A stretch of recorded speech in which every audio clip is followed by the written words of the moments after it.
Ами хайде, котета, вече е средата на януари и New Year New Me няма да се състои, ако не си станеш от газът сега. Какът и Линшо ще бъде с теб да ти дава задачки през всяка стъпка на това приключение. И за вашата мотивация стартирам нов сезон на поредицата.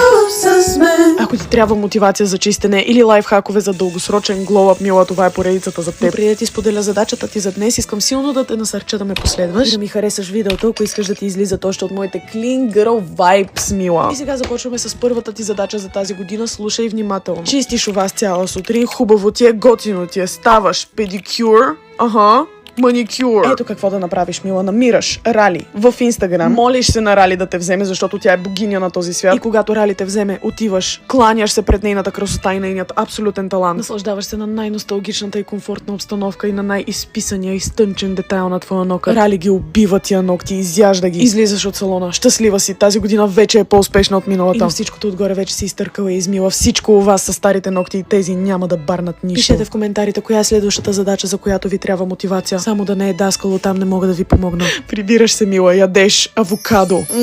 Лека нощ.